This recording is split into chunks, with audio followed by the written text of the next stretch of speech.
Christ. What salvation did for you was that it already chose a side for you.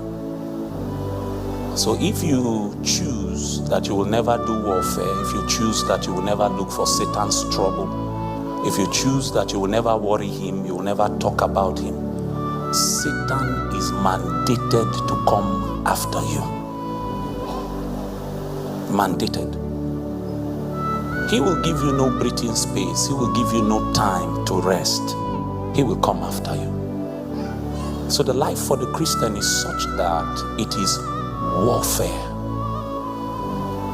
And what we find in the body of Christ, especially in Nigeria, is while Satan has continued to build, while Satan has continued to mastermind certain activities that are happening, whether it's in business, whether it's in education, whether it's in any area of life, the church has not taken time to build us in the consciousness that we are warriors.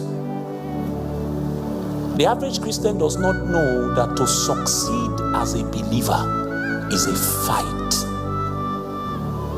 There's nothing you are going to receive. There's nothing you are going to be able to walk in. There's nothing you are going to be able to actualize if you do not live in the consciousness that you are in warfare, and that Satan will do anything within his power to guarantee that you never come into the things that God has promised.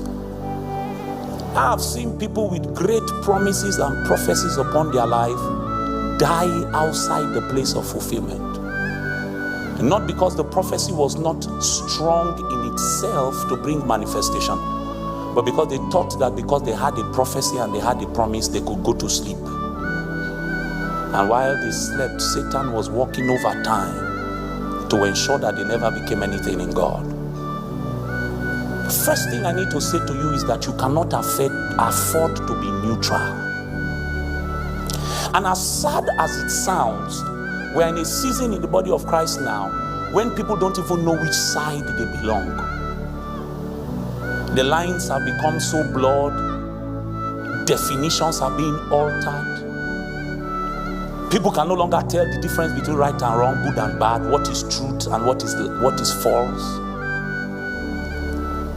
It is in that context, in the body of Christ now, that every one of us are hoping that we can succeed and we can thrive. That's the sad reality in which we are operating. Now more than ever, people who understand the warfare that is happening in the spirit must begin to rise.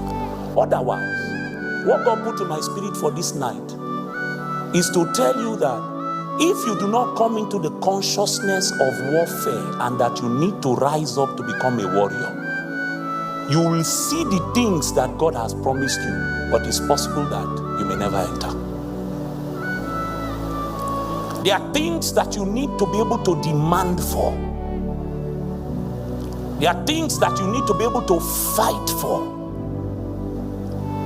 There's a consciousness that needs to hit us in this season, that if it comes to the point where death, and I mean physical death, is what it demands, we'll be ready.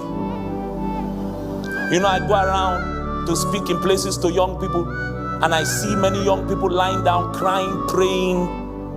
People can pray for 14 hours, some people 72 hours.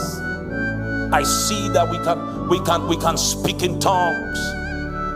But when it comes to the matter of whether we can die, it's a different ball game. We have become the generation of people who Satan has been able to use things like comfort to damage our walk with God and our pursuit of Him.